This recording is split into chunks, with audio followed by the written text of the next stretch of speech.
Le Galaxy S3 4G annoncé en France, Microsoft envoie des invites pour le lancement de Windows Phone 8, une tablette tactile pour Nokia et l'anniversaire de la disparition de Steve Jobs.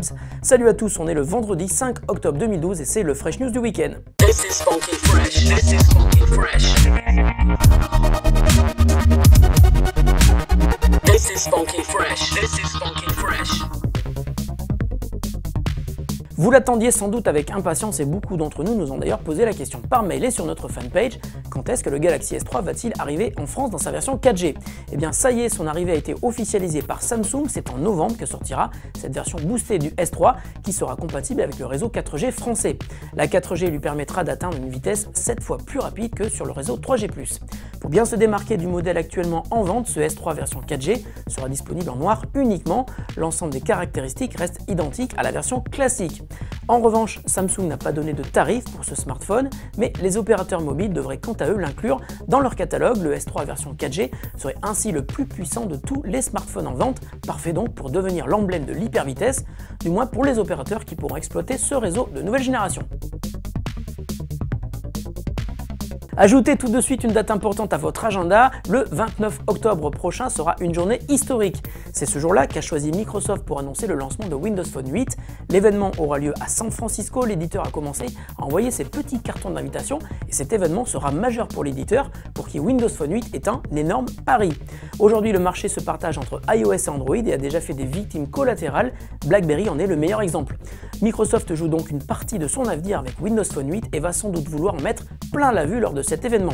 Des bruits de couloir indiquent même que les premiers smartphones Windows Phone 8 seraient disponibles dès le 1er novembre. Nous avons pu en essayer quelques-uns et je vous confirme que l'OS est une vraie réussite. Reste juste à savoir s'il réussira à se frayer un chemin sur un marché déjà très encombré. Rendez-vous le 29 octobre pour le lancement. Nokia voudrait-il concurrencer Microsoft sur son nouveau terrain de jeu, celui des tablettes tactiles? C'est fort possible. Selon des rumeurs insistantes depuis quelques semaines et relancées hier sur le site WM Power User, Nokia serait en train de travailler sur une tablette tactile tournant sous Windows 8 RT. Celle-ci entrerait donc en concurrence frontale avec la tablette Surface de Microsoft. Nokia aurait déjà une première version fonctionnelle de la tablette entre ses mains et serait en phase de test avancé. Nokia décidera peut-être de faire une annonce avant la fin de l'année et pourquoi pas dès la fin du mois d'octobre lors du lancement de Windows 8. Affaire à suivre. Il y a un an, aujourd'hui, disparaissait Steve Jobs, le charismatique cofondateur de Apple, a marqué l'histoire. Que l'on aime ou que l'on déteste Apple, on ne peut nier le caractère assez exceptionnel de ce visionnaire qui a à lui seul porté plusieurs révolutions. On lui doit la création de Apple, des avancées majeures dans plusieurs domaines, les mobiles avec l'iPhone, le cinéma d'animation avec la création de Pixar et son premier chef-d'œuvre Toy Story, les tablettes tactiles avec l'iPad, la musique avec l'iPod et la distribution dématérialisée avec iTunes, qui est aujourd'hui le premier vendeur de musique au monde. On lui doit aussi un souci du détail dans tout ce qu'il a créé, les produits, le marketing de ses produits et le culte du secret qui ont fait de Apple l'entreprise la plus jalousée de l'histoire.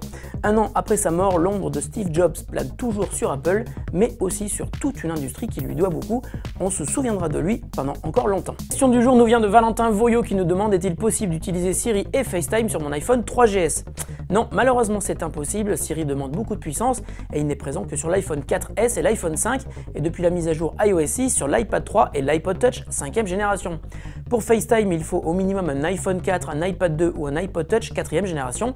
Mais la bonne nouvelle, c'est que depuis la sortie de l'iPhone 5, l'iPhone 4 se retrouve bradé et tu peux l'avoir pour presque rien chez tous les opérateurs. Fresh News, c'est fini pour aujourd'hui. On se retrouve lundi. Je vous souhaite un excellent week-end. Salut à tous.